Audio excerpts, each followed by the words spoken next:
Hi friends, இன்றைக்கி நம்ம வீடியோவில் ரொம்பவும் சிம்பிளாக ஈஸியாக தக்காளி குழம்பு எப்படி பண்ணலான்ட்டு பார்க்கலாங்க. நான் அதுக்கு ஒரு பேனில் கொஞ்சமாக ஆயில் ஆட் பண்ணிக்கிறேன்.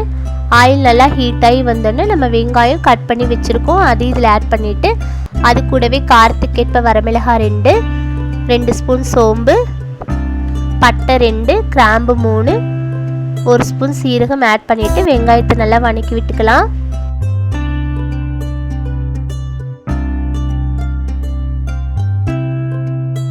ஒரு 2 மினிட்ஸ் நல்லா வெங்காயம் வதங்கி வந்தோன்னா 4 தக்காளி பொடியாக கட் பண்ணி வச்சுருக்கேங்க, அது இதில் ஆட் பண்ணிக்கிறேன்.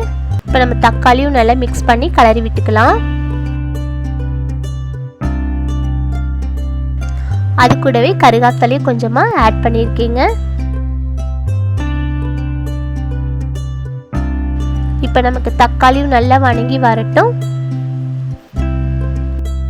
நல்லா தக்காளி வதங்கி வந்த உடனே ஒரு 1/2 ஸ்பூன் மஞ்சள், ஒரு 2 ஸ்பூன் மிளகாய்த்தூள், 3 ஸ்பூன் மல்லித்தூள் ஆட் பண்ணிவிட்டு அதையும் நல்லா மிக்ஸ் பண்ணி கலரிக்கலாம்.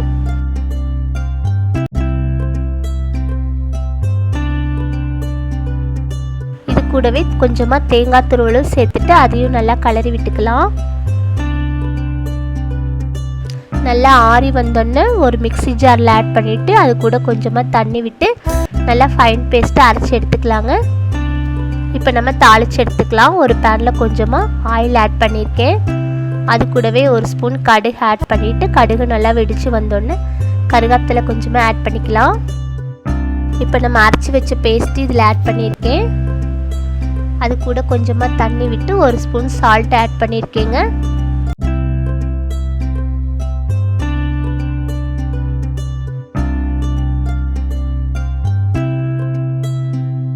ஒரு 10 மினிட்ஸ் நல்லா லோ ஃப்ளேமில் வச்சு நல்லா கொதிக்க விட்டுக்கலாம். இப்போ பாருங்கள், குழம்பு நல்லாவே நமக்கு கொதிச்சு வந்திருக்கு. அவ்வளோதாங்க ரெசிபி. ரொம்பவும் சிம்பிளாக ஈஸியாக நம்ம தக்காளி குழம்பு ரெடி ஆயிடுச்சு. நீங்களும் ட்ரை பண்ணி பாருங்கள். இந்த வீடியோ பிடிச்சதுன்னா லைக் பண்ணுங்கள், ஷேர் பண்ணுங்கள், மறக்காமல் சப்ஸ்கிரைப் பண்ணுங்கள். நம்ம நெக்ஸ்ட் வீடியோவில் நெக்ஸ்ட் ரெசிபியில் பார்க்கலாம். தேங்க்யூ.